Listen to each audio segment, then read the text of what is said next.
మత్తయి సువార్త 3వ అధ్యాయము 17వ వచనంలో దేవుని యొక్క వాక్యము ఈ విధంగా సెలవిస్తుంది.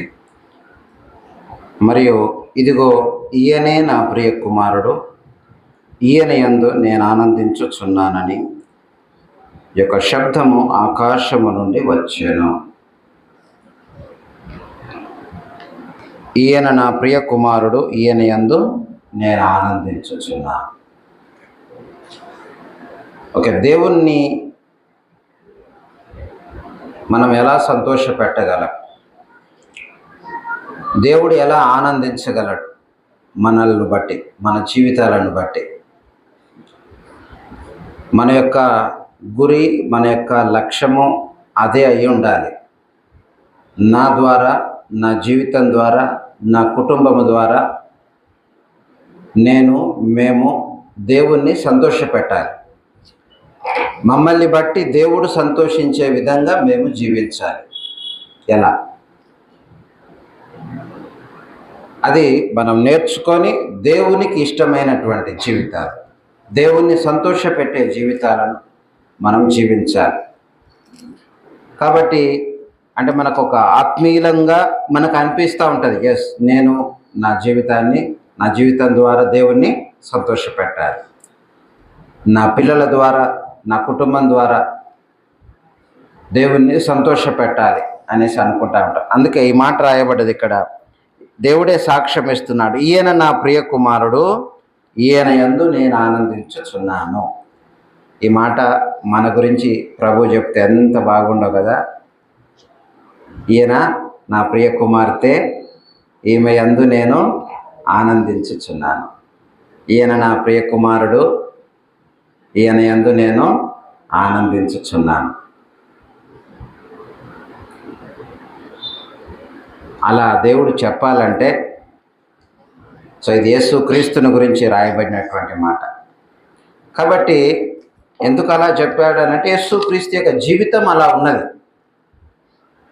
తండ్రి అయిన దేవుణ్ణి సంతోషపరిచే విధంగా ఆయన జీవితం ఉన్నది, ఆయన నడవడిక ఉన్నది, ఆయన మాటలు ఉన్నాయి. అన్నిటిలో కూడా ఆయన మనకు మాదిరి చూపించాడు మనం ఎలా జీవించాలో.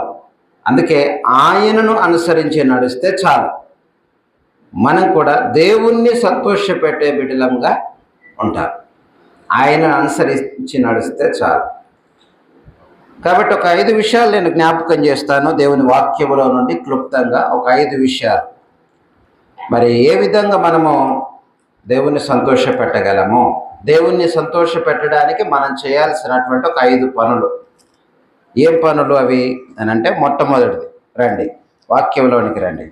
147వ కీర్తన 11వ వచనం.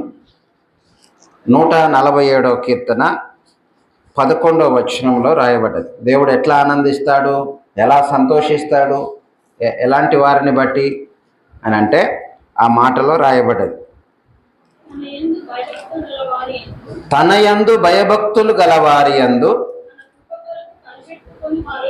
తన కృప కొరకు కనిపెట్టుకొని వారి యందు యెహోవా ఆనందించువాడై ఉన్నాడు. ఎలాంటి వారి యందు దేవుడు ఆనందిస్తాడంట? తన యందు భయభక్తులు గలవారి యందు. మొదటి పాయింట్ ఇదే. తన యందు భయభక్తులు గలవారి యందు ఆయన ఆనందిస్తాడు. First point. తన కృప కొరకు కనిపెట్టు వారి యందు ఆనందిస్తాడు. ఈరోజు మనం ఎక్కువ సార్లు ఒక పదాన్ని వాడుతూ ఉంటాం, ఉపయోగిస్తూ ఉంటాం. ఏంటిది అని అంటే, దేవుని కృప కదా. దేవుని కృప, దేవుని మహాకృప, ఈ పదాన్ని మనం ఉపయోగిస్తూ ఉంటాం. కాబట్టి మరి నిజంగా అది హృదయములో నుండి వస్తే దేవుడు మనల్ని బట్టి సంతోషిస్తాడు. ఈరోజు నేనేమై ఉన్నాను, అది దేవుని కృపే అన్నటువంటిది హృదయములో నుండి రావాలి. అంటే ఆ విధంగా మన యొక్క భక్తి జీవితం అన్నటువంటిది ఉండాలి. కాబట్టి దేవుని యందు భయభక్తులు గలవారి యందు నేను ఆనందిస్తున్నాను అని అంటున్నాడు అక్కడ. దేవుని యందు భయభక్తులు కలిగినటువంటి వారు అంటే నిజంగా మరి భయము, భక్తి ఈ రెండు మనలో ఉన్నట్లయితే దేవుడు మనల్ని బట్టి సంతోషిస్తాడు, ఆనందిస్తాడు. ఏదో అలవాటుగానో లేకుంటే ఆచార భక్తో, ఇంకా ఆదివారం కాబట్టి దేవుని సన్నిధికి వెళ్ళాలి, మిగతా రోజులు నా ఇష్టానుసారంగా నేను జీవించాలి, నా ఇష్టమైనది పని నేను చేయాలి, నా ఇష్టమైనది నేను చూడాలి, నా ఇష్టం అనేసి అనుకుంటే నీవు దేవుణ్ణి సంతోషపెట్టట్లే, నిన్ను బట్టి దేవుడు సంతోషించట్లే. ఎప్పుడు సంతోషిస్తాడు అని అంటే నిజంగా నువ్వు దేవునికి భయపడితే. మిగతా 6 రోజులు ఎప్పుడు కూడా దేవునికి భయపడే వ్యక్తిగానే ఉంటావు.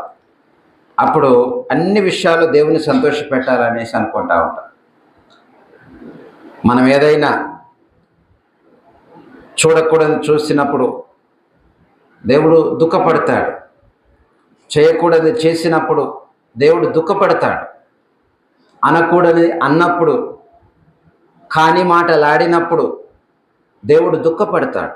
అందుకే పరిశుద్ధాత్మను దుఃఖపరచకుడి అని వాక్యం సెలవిస్తుంది. మీలో ఉన్న పరిశుద్ధాత్మను దుఃఖపరచకుడి. మనము ఆయనకు అయిష్టమైన పనులు చేస్తున్నప్పుడు దేవుడు దుఃఖపడతాడు.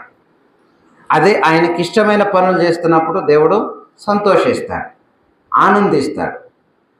అందుకే ఆయనకి ఇష్టమైనటువంటి విధంగా మన యొక్క భక్తి ఉండాలి. మన యొక్క ఆ దేవుని పట్ల మనం భయము కలిగి ఉండాలి.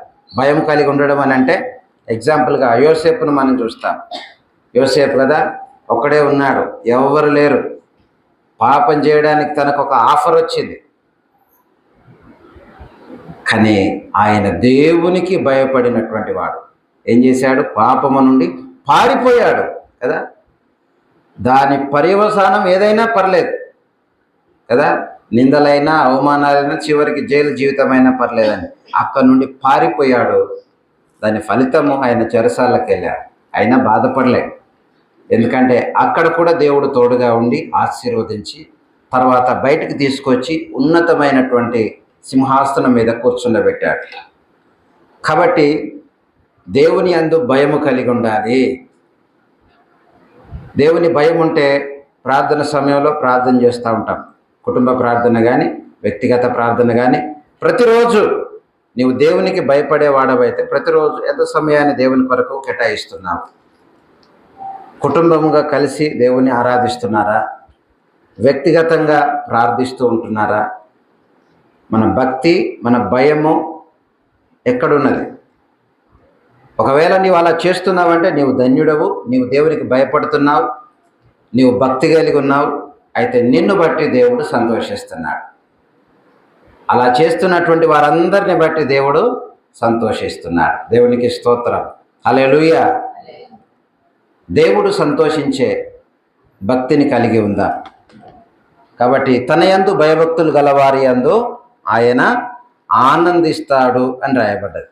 కాబట్టి ఎవరైతే మనస్ఫూర్తిగా మరి ప్రభువా అని ఆయనను గౌరవిస్తారో, ఆయనను గణపరుస్తారో, ఆయనకు లోబడతారో, ఆయన వాక్యానికి లోబడడం, ఆయన యందు భయభక్తులు కలిగి ఉండడం, సో అలాంటి వారిని చూసి దేవుడు ఆనందిస్తాడు.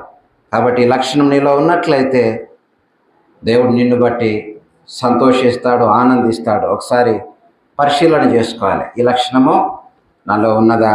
నేను దేవునికి భయపడుతున్నానా? ప్రతిరోజు కూడా ఈ భక్తిని నేను కలిగి ఉంటున్నానా? ప్రార్థన, వాక్య జీవితము, కుటుంబ ప్రార్థన కానీ, ఓకే, దేవునికి భయపడేవాడు టీవీలో కానీ ఫోన్లో కానీ చూడకూడదు. దేవుని భయం, దేవుడు నన్ను చూస్తున్నాడు, నేను దేవుని బిడ్డను, నా ఆత్మీయ జీవితానికి ప్రయోజనకరమైంది మాత్రమే నేను చూస్తానని ఒక నిబంధన చేసుకోవాలి. మన కనులతో ఒక నిబంధన చేసుకోవాలి. దేవునికి స్తోత్రాలు. కాబట్టి ఆయన యందు భయభక్తులు కలిగినటువంటి వారి యందు ఆయన ఆనందిస్తాడు. మొదటిది. రెండవది ఏంటిది అని అంటే హెబ్రీ పత్రిక 11వ అధ్యాయము 6వ వచనంకు రండి. రెండవది హెబ్రీ 11:6లో మనకు తెలిసినటువంటి వాక్య భాగమే. సో అక్కడ రాయబడ్డది విశ్వాసము లేకుండా దేవునికి ఇష్టడై ఉండుట అసాధ్యము. కాబట్టి ఇక్కడ ఏంటిది అని అంటే రెండవది ఏంటంటే మన యందు స్థిరమైన విశ్వాసం ఉంటే దేవుడు సంతోషిస్తాడు. మన యందు స్థిరమైన విశ్వాసం ఉంటే మనల్ని బట్టి దేవుడు సంతోషిస్తాడు. కాబట్టి విశ్వాసము లేకుండా దేవునికి ఇష్టలమై ఉండుట అసాధ్యమైనది. విశ్వాసము లేకుంటే దేవునికి ఇష్టంగా ఉండలేము. దేవునికి ఇష్టంగా లేము అని అంటే మనల్ని బట్టి దేవుడు సంతోషిస్తున్నాడని అర్థం కాదు కదా. దేవునికి మనం ఇష్టంగా ఉంటేనే, దేవునికి ఇష్టముగా ఉంటేనే మనల్ని బట్టి దేవుడు సంతోషిస్తున్నాడు అని అర్థం. కాబట్టి ఎవరైతే విశ్వాస జీవితాన్ని కలిగి జీవిస్తారో అలాంటి వారి యందు దేవుడు ఆనందిస్తున్నాడు. అలాంటి వారిని బట్టి దేవుడు సంతోషిస్తాడు. కాబట్టి విశ్వాసం అంటే ఏంది అని అంటే దేవుని మీద పూర్తిగా ఆధారపడడం. దేవుని మీద పూర్తిగా ఆధారపడడం అన్నట్టు. దేవుడు ఉన్నాడని మరి నమ్మడము, ఆయన నా చేయి పట్టుకొని ఆయన నన్ను నడిపిస్తాడని మరి ఆయన మీద ఆధారపడడం, దేవుని మీద మనసు ఉంచడం. ఈరోజు చాలామంది ఈ లోకంలో ఉన్నటువంటి నిష్ప్రయోజనమైనటువంటి వాటి మీద మనసు ఉంచుతూ ఉంటున్నారు, వాటిని నమ్ముతూ ఉంటున్నారు, వాటి కొరకు సమయాన్ని వెచ్చిస్తూ ఉంటున్నారు. అయితే దేవుడు నన్ను నడిపిస్తాడు, ఆయన నాతో ఉన్నాడు, ఆయన నా జీవితంలో కార్యం చేస్తాడు అని నమ్మి విశ్వసించి ఆయన మీద ఆధారపడడం, ఆయన యొక్క వాక్యాన్ని చదవడం, ధ్యానించడం, దాన్ని అనుసరించి నడవడం విశ్వాసం అంటే. మన కంటికి కనబడకపోయినా దేవుడు చేసే కార్యాలు, మన కంటికి కనబడకపోయినా, మన చెవికి వినబడకపోయినా ఆయనను అనుసరించడం. అది అబ్రహాము ఎగ్జాంపుల్ కదా. ఆయన ఎక్కడికి వెళ్ళాలో, తాను వెళ్ళనై ఉన్నటువంటి ఆ ప్రాంతం ఏదో, పట్టణం ఏదో తెలియకనే, తాను ఎరగకనే దేవుని యొక్క వాక్యానికి లోబడి అడుగు ముందుకేసాడు. అది విధేయత అంటే, విశ్వాసం అంటే అది. కాబట్టి విశ్వాసము విధేయత ఈ రెండు కూడా ఎప్పుడు కలిసే ఉంటాయి. కలిసి పనిచేస్తేనే అద్భుతాలు జరుగుతాయి. విశ్వాసము విధేయత. కాబట్టి విశ్వాసము కలిగి ఉండాలి, దేవుని మీద ఆధారపడాలి ప్రతి విషయంలో. విశ్వాసం లేకపోతే ఏం చేస్తారు? చింతిస్తూ ఉంటారు కదా. విశ్వాసం లేకపోతే చింతిస్తారు, భయపడతారు, ప్రతి విషయంలో ఆందోళన చెందుతూ ఉంటారు, దిగులు పడుతూ ఉంటారు. ప్రభు చెప్పాడు కదా, నేను నీ దేవుడనై ఉన్నాను, దిగులు పడకు, భయపడకు. ఇంకేమన్నాడు? నిబ్బరంగా ఉండు, ధైర్యంగా ఉండు, నేను నిన్ను బలపరుస్తా, నీకు సహాయం చేస్తా, నిన్ను ఆదుకుంటాను. దేవుని వాగ్దానాలు మనకున్నాయి కదా. మరి వాగ్దానాలు ఉన్నప్పుడు ఏం చేయాలి? ఆ వాగ్దానాలను చేతబట్టుకోవాలి. నువ్వు ఏ పరిస్థితిలో ఉన్నా ఆ పరిస్థితిలో దేవుని వాక్యాన్ని ఆధారం చేసుకోవాలి. అది ఏ పరిస్థితి అయినా కావచ్చు. దేవుని వాక్యాన్ని ఆధారం చేసుకున్నప్పుడు నీవు భయపడవు, నీవు ఆందోళన చెందవు, దిగులు పడవు, విశ్వాసముతో ముందడుగేస్తావు. విశ్వసించువాడు కలవరపడడు, దిగులు పడడు అన్నట్టు. అయ్యో ఇదెట్లా అన్నటువంటిది చింతొద్దు, ప్రార్థించు. ప్రభువుకు అసాధ్యమైనది ఏది కూడా లేదు. కాబట్టి ఆయన నా చేయి పట్టుకొని నన్ను నడిపిస్తాడు అన్నటువంటి ఒక విశ్వాసముతో ముందడుగేయి. ఏమి అర్థం కాకపోయినా కూడా, దారి నీకు కనబడకపోయినా దేవుని యందు విశ్వాసం ఉంచు. అలాంటి వ్యక్తిని బట్టి దేవుడు సంతోషిస్తాడంట. అలాంటి విశ్వాసము కలిగినటువంటి వారిని బట్టి దేవుడు సంతోషిస్తాడంట. రైట్? దేవుణ్ణి సంతోషపెట్టే 5 పనులు. మొదటిది, ఆయన యందు భయభక్తులు కలిగినటువంటి వారు ఎవరైతే ఉంటారో వారిని బట్టి దేవుడు సంతోషిస్తాడు. రెండవది, స్థిరమైనటువంటి విశ్వాసాన్ని కలిగినటువంటి వారు. పరిస్థితులను బట్టి మళ్ళీ అటు ఇటు కావద్దు మన విశ్వాసం. మనం ఎట్లుండాలి? మన విశ్వాసము స్థిరంగా ఉండాలి. అలాంటి స్థిరమైనటువంటి విశ్వాసం ఎవరికైతే ఉంటుందో అలాంటి వారిని బట్టి దేవుడు సంతోషిస్తాడంట. నెక్స్ట్ మూడవది విధేయత. మూడవది ఏంటిది అని అంటే విధేయత. మొదటి సమూయేలు గ్రంథము 15వ అధ్యాయము 22వ వచనం. మొదటి సమూయేలు గ్రంథం 15వ అధ్యాయము 22వ వచనం. అందుకు సమూయేలు, తాను సెలవిచ్చిన ఆజ్ఞను ఒకడు గైకొనుట వలన యెహోవా సంతోషించినట్లు ఒకడు దహన బలులను అర్పించుట వలన ఆయన సంతోషించునా? ఆలోచించుము. బలులు అర్పించుట కంటే ఆజ్ఞను గైకొనుటయు, పొట్టేళ్ల క్రొవ్వు అర్పించుట కంటే మాట వినుటయు శ్రేష్టము. విధేయత కలిగినటువంటి జీవితము ఎవరికైతే ఉంటుందో అలాంటి వారిని చూసి దేవుడు ఆనందిస్తానంటున్నాడు. ఇది చాలా శక్తివంతమైనటువంటి మాట. ఇది దేవుడు ఏమంటున్నాడు ఇక్కడ? నీవిచ్చే కానుక కంటే ఏమంటున్నాడు? నీవిచ్చే కానుక కంటే నా ఆజ్ఞకు లోబడు, విధేయత చూపించు అని అంటున్నాడు. మరి ఇక్కడ సౌలు ఏం చేశాడు? మాటను పక్కకు పెట్టాడు. దేవుడు చెప్పిన మాటను పక్కకు పెట్టి ఏం చేస్తున్నాడు?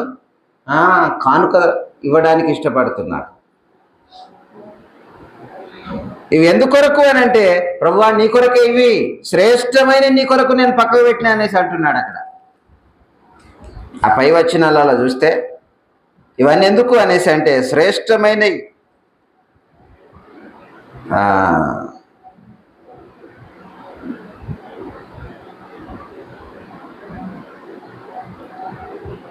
అందుకు సౌలు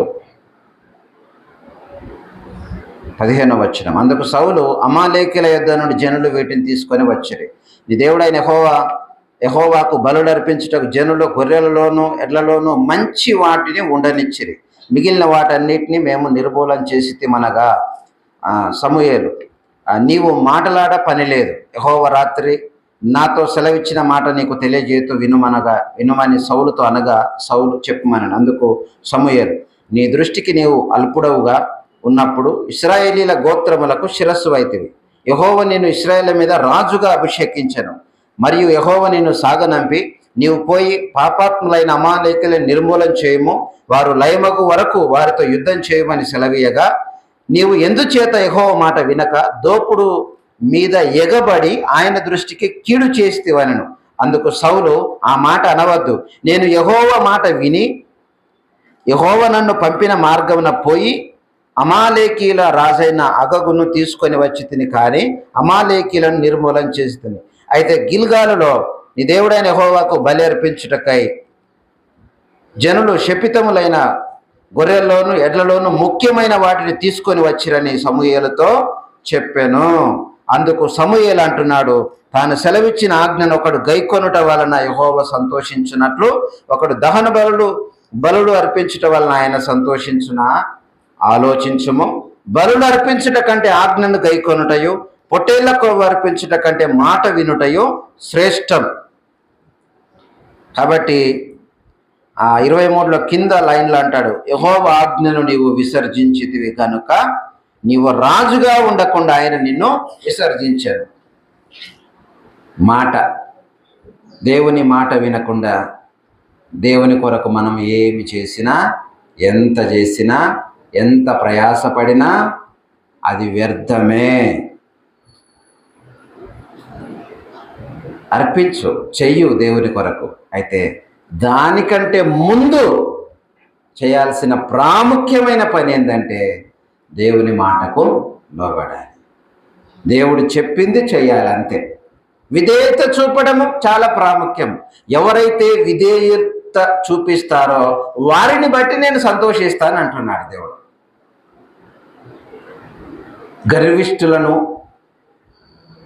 గర్విష్ఠులు అంటే దేవునికి అసహ్యులంట. వాళ్ళను అణచివేస్తాడంట. సౌలు ఏమయ్యాడు? చివరకు అణచివేయబడ్డాడు. తన యొక్క సింహాసనం పోగొట్టుకున్నాడు. దేవునికి విధేయత చూపించినటువంటి దావీదును దేవుడు సింహాసనం మీదకి తీసుకొచ్చాడు.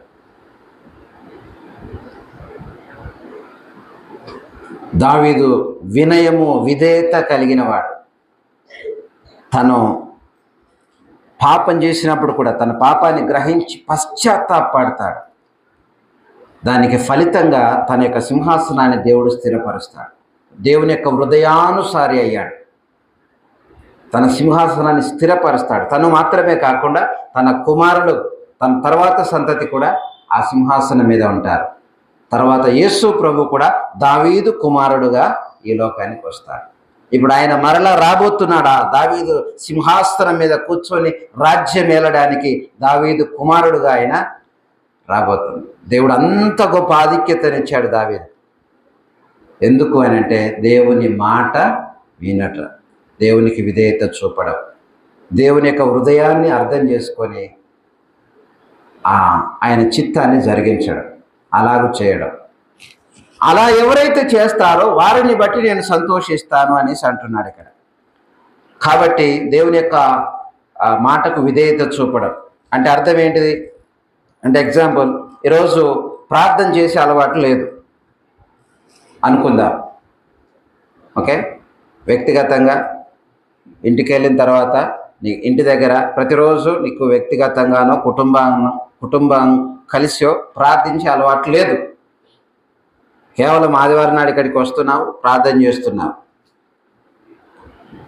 దేవునితో మాట్లాడుతూ ఉంటున్నప్పుడు ప్రార్థన గురించి, ప్రార్థన చేయి, పట్టు వదలకుండా ప్రార్థించు, ప్రార్థనను నిర్లక్ష్యం చేయకు, ప్రార్థన చేయి అని దేవుడు మాట్లాడుతున్నప్పుడు విధేయత చూపడం అంటే ఏంటిది?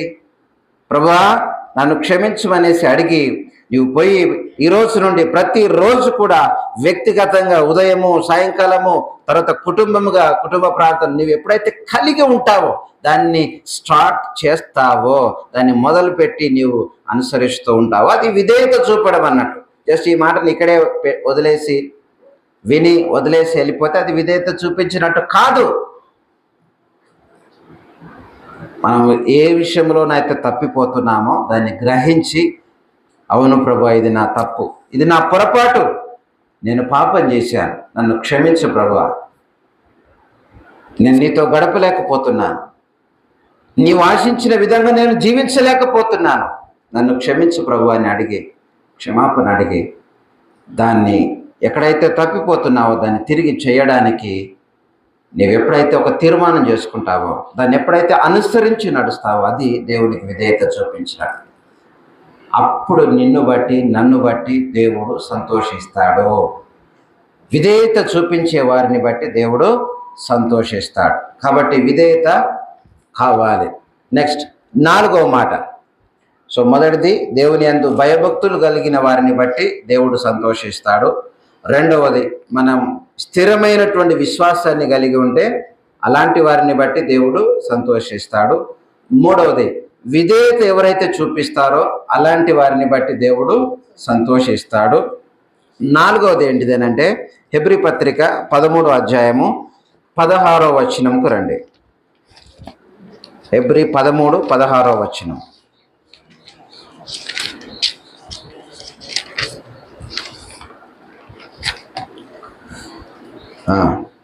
ఉపకారమును ధర్మమును చేయ మర్చిపోకుడి, అట్టి యాగములు దేవునికి ఇష్టమైనవి.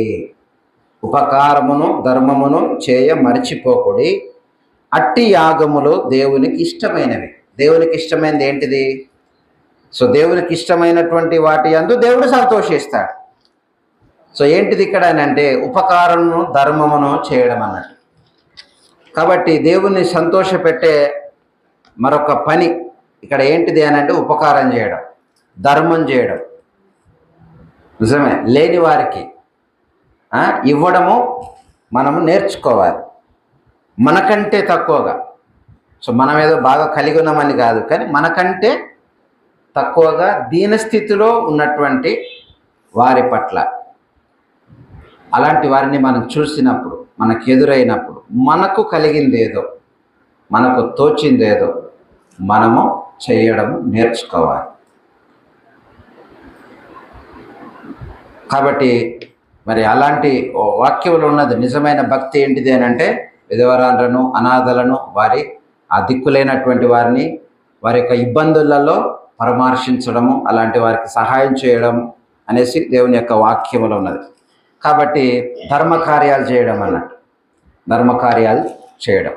సో అదేదో అది దేవునికి ఇష్టమైనటువంటిది అయితే మనం దాన్ని మనస్ఫూర్తిగా చేయాలి. ఏదో పేరు కొరకో ప్రఖ్యాతుల కొరకో ఒక సెల్ఫీ దిగాలనో లేకుంటే వాళ్ళతో ఒక ఫోటో దిగేసి దీంట్లో పెట్టాలనో వాళ్ళు వెళ్ళి చూడాలనో ఆ ఉద్దేశంతో కాదు. నిజంగా మనం మనస్ఫూర్తిగా దేవుడు నన్ను గుర్తించాలని మనము ఎవరికైనా సహాయం చేస్తామో అది మన యొక్క ఖాతాలో ఉంటుంది. మనకు తిరిగి సహాయం చేయలేనటువంటి వారికి సహాయం చేయాలి. అది అక్కడ మన కొరకు ఉంటుంది. మనకు తిరిగి సహాయం చేయలేనటువంటి వారికి. సో మనం ఎప్పుడైతే సహాయం చేస్తామో నిజంగా మనల్ని బట్టి దేవుడు సంతోషిస్తాడు, మనల్ని బట్టి దేవుడు ఆనందిస్తాడు. కాబట్టి ఇవ్వడము మనం నేర్చుకోవాలి. సో అది మనస్ఫూర్తిగా ఇష్టపూర్వకంగా మనపూర్వకంగా అది ఇవ్వాలి. సో అది ఏదైనా కావచ్చు. ఆ విధంగా మనము ఇవ్వగలిగితే దేవుడు అలాంటి మనస్సు నీకుంటే అలాంటి వారిని బట్టి దేవుడు సంతోషిస్తానంటున్నాడు. నెక్స్ట్ 5వది చివరిగా మనం చూస్తే కీర్తన 51:17 వాక్యం. 51 కీర్తన 17 వచనం.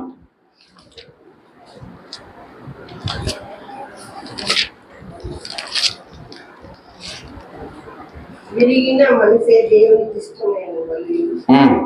దేవా, విరిగిన నలిగిన హృదయం నీవు అలక్ష్యం చేయు. రైట్. విరిగిన మనస్సే దేవునికి ఇష్టమైన బలులు అని రాయబడ్డది. అలాంటి విరిగి నలిగినటువంటి హృదయాన్ని దేవుడు అలక్ష్యం చేయడు, నిర్లక్ష్యం చేయడు అని అర్థం. కాబట్టి విరిగినటువంటి మనస్సు.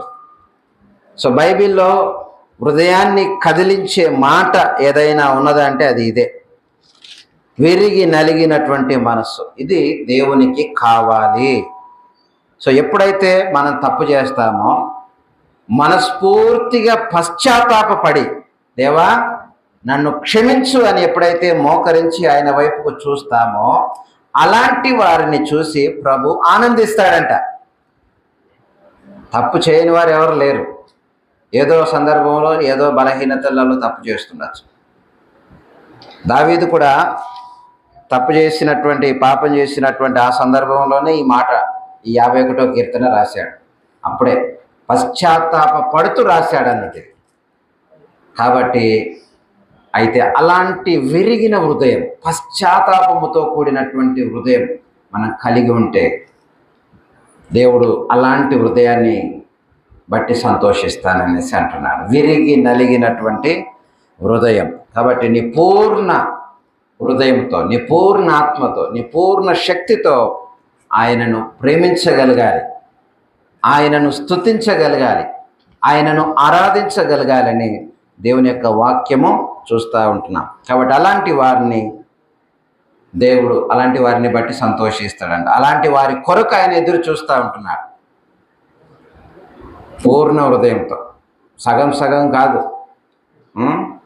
మనం దేవుని ఆరాధించడానికి ఇక్కడికి వచ్చి ఇక్కడ సగము, ఇంకొక దగ్గర ఎక్కడో సగము ఉండకూడదు.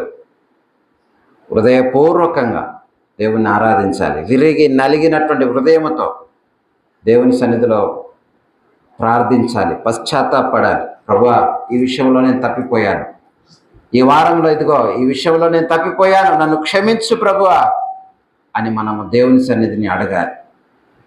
దేవుని సన్నిధికి ఇక్కడికి వచ్చి తిరిగి వెళ్ళేటప్పటికీ మన హృదయంలో మనం ఒక నెమ్మదిని, సమాధానము పొందుకొని సంతోషంతో, ఆనందంతో దేవుని సన్నిధి నుంచి బయటకు వెళ్ళాలి.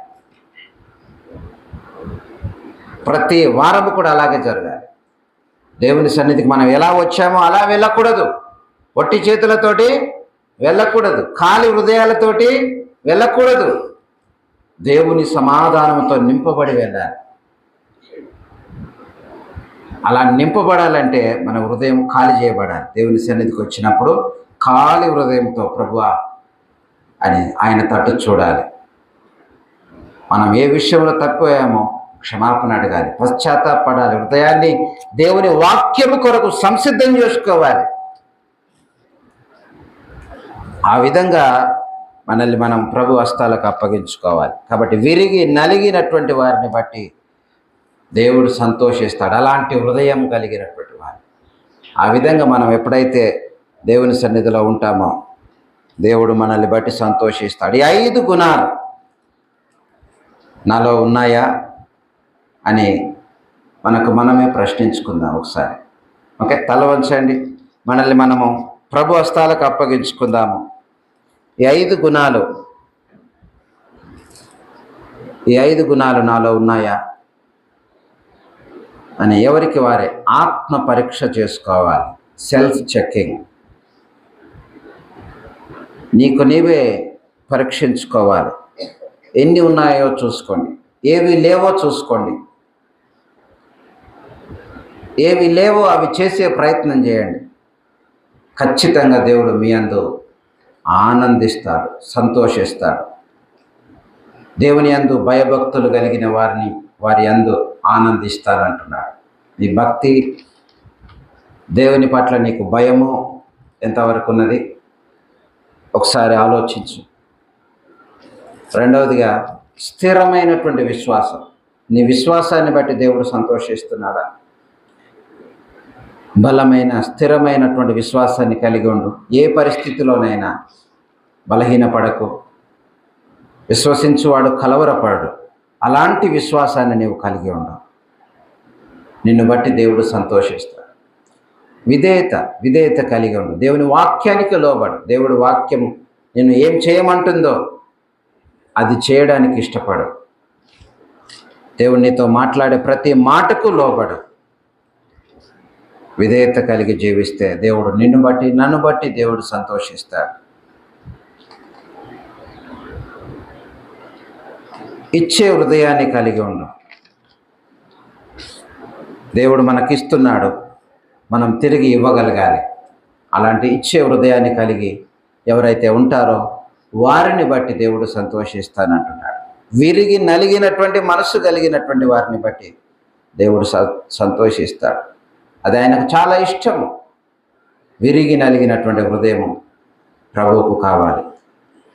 ఈ సమయంలో ఒకసారి జ్ఞాపకం చేసుకో. ఏ విషయంలో తప్పిపోయావో, ఏది చేయట్లేదో, ఎక్కడ వెనకడుగు వేస్తూ ఉంటున్నావో, ఏ విషయంలో నీవు దుఃఖం కలిగిస్తున్నావో, ఈ యొక్క ప్రార్థన, ఈ యొక్క కుటుంబము, నీ సహవాసము, ఈ యొక్క వాక్య ధ్యానం కానీ దేవుని కొరకు, ప్రభువా ఇదిగో ఈ విషయంలో నేను తప్పిపోతున్నాను, అయ్యా నన్ను క్షమించు ప్రభువా, ఈ విషయంలో నేను తప్పిపోతున్నాను, నన్ను క్షమించు ప్రభు అని ప్రభుని అడుగు. ప్రభు జ్ఞాపకం చేసుకుంటాడు. నిన్ను బట్టి సంతోషిస్తాడు. నువ్వు నిజంగా యథార్థంగా దేవుని సన్నిధిలో ఒప్పుకుంటే, ప్రభువా దీన్ని నేను ఈ రోజు నుండే చేస్తాను ప్రభువా, నన్ను జ్ఞాపకం చేసుకొని దేవుని అడుగు. దేవుడు నిన్ను జ్ఞాపకం చేసుకుంటాడు. ప్రార్థన చేస్తాను. తండ్రి నీకు వందనాలు ప్రభువా. అయ్యా నీ యొక్క లేఖనాల ద్వారా నాయన నీవు మాతో మాట్లాడినందుకే వందనాలు ప్రభువా. మరి ఎలాంటి వారిని బట్టి ప్రభువా, ఎలాంటి హృదయాన్ని కలిగి ఉంటే నీవు సంతోషిస్తావో, నీవు ఆనందిస్తావో వాటిని ప్రభువా మీరు మా ముందుకు తీసుకొచ్చినందుకు వందనాలు ప్రభువా. నాయన నీ అందు భయభక్తులు కలిగి, విశ్వాసం కలిగి, విధేయత కలిగి ప్రభువా నాయన మరి ఇచ్చే హృదయాన్ని కలిగి, విరిగి నలిగినటువంటి హృదయాన్ని కలిగి ఎవరైతే ఉంటారో వారిని బట్టి నేను సంతోషిస్తానని మీరు నీ వాక్యం ద్వారా నాయన సెలవిచ్చారు ప్రభువా. ఈ 5 గుణ లక్షణాలు కూడా మేము ప్రభువా మేము కలిగి ఎల్లప్పుడూ నాయన నిన్ను సంతోషపెట్టే జీవితాన్ని మేము కలిగి ఉండడానికి మీరు మమ్మల్ని బలపరచండి. ఈ వాక్యాన్ని మాలో స్థిరపరచండి. ఈ వాక్యాన్ని అనుసరించి నడుచుకొనున్నట్లుగా ఈ వాక్యం మాలో ఫలింపజేయమని నీ దయగల హస్తాలకు అప్పగిస్తున్నాను. ఈ సమయంలో నాయన ఎవరైతే ప్రభువా ఒక తీర్మానం చేశారో వారి తీర్మానాన్ని స్థిరపరచండి, బలపరచండి. ఆ విధంగా నాయన నీ కొరకు బ్రతుకుతూ అయ్యా నిన్ను సంతోషపెట్టే జీవితాలను జీవించడానికి కృప చూపించమని యేసు నామమున ప్రార్థించి వేడుకుంటున్నాను తండ్రి. ఆమేన్.